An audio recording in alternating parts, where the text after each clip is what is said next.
Uma vez fechado o diagnóstico de calvície feminina, ou seja, sabemos que é uma queda de cabelos progressiva, lenta, onde os fios afinam, a pessoa começa a enxergar o couro cabeludo através das hastes capilares, principalmente nessa região anterior que vai para o meio e para a parte posterior da cabeça.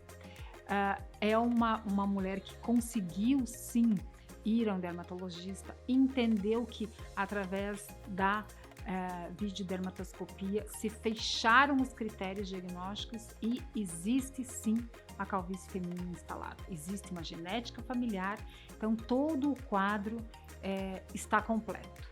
O que fazer?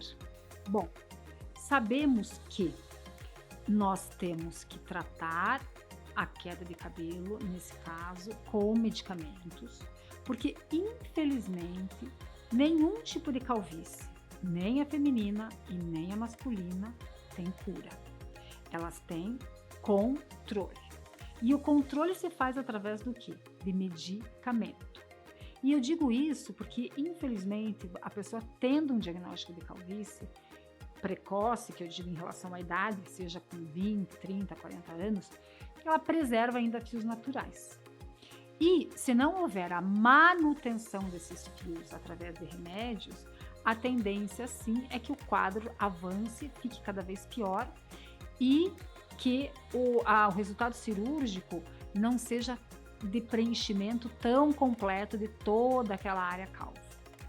As mulheres, elas buscam volume, muitas vezes diferentes dos homens. Por quê? Porque elas nunca vivenciaram um quadro de perda total dos cabelos. Nem as mulheres, nem os pacientes jovens, né? Aqueles homens que eles apresentam, por exemplo, uma perda total nos cabelos da entrada, ou então total do topo da cabeça, eles valorizam muito um volume capilar, mesmo que não seja completo. Já as mulheres não, elas buscam um volume anterior que elas tinham antes, né? Então, é essencial o uso de medicamentos para que se preservem os cabelos atuais. Dependendo do grau de afinamento, você consegue também recuperar parcialmente o volume, né? Isso também acontece nos homens. A gente sabe que existem estágios de afinamento. E um afinamento intermediário, a medicação, sim, consegue bloquear a ação do hormônio de testosterona e, consequentemente, esse fio volta a engrossar e a encorpar.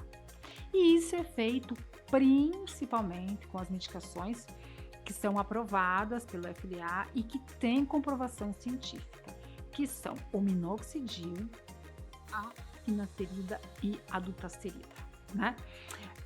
São medicamentos totalmente diferentes, onde que seria o minoxidil, ele vai agir no ciclo do cabelo, prolongando a fase de crescimento, né? Ou seja, ele não tem nenhuma ação hormonal, ele vai atuar na raiz, e fazendo com que esse fio nasça mais grosso, com que a fase de crescimento seja maior e, consequentemente, então, ele perdure mais, né? Ele tem uma vida maior e isso faz, então, com que esse fio engrosse.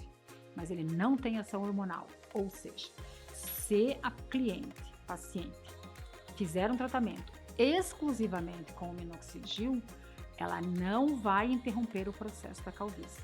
Ela vai só prolongar um pouco mais a vida do fio e esse processo vai acontecer mais lentamente. Nós realmente precisamos, sim, do uso de um bloqueador androgênico, que na mulher não só a finasterida ou dutasterida, como também temos a espironolactona, a velha flutamida, que ela deixou de ser usada e nós passamos a usar agora uma outra medicamento da mesma família, né, que no Brasil ainda não chegou, só manipulado, mas aos poucos os médicos estão adquirindo também experiência com a bicalutamida. E os anticoncepcionais orais com ação antiandrogênica. Dentro desse cenário todo, há necessidade sim de uma consulta específica com um dermatologista especializado para que esse combo e esse mix das drogas se faça de uma forma eficaz e vantajosa para quem está tratando. Muito obrigada e vamos falar um pouco mais disso no nosso próximo vídeo.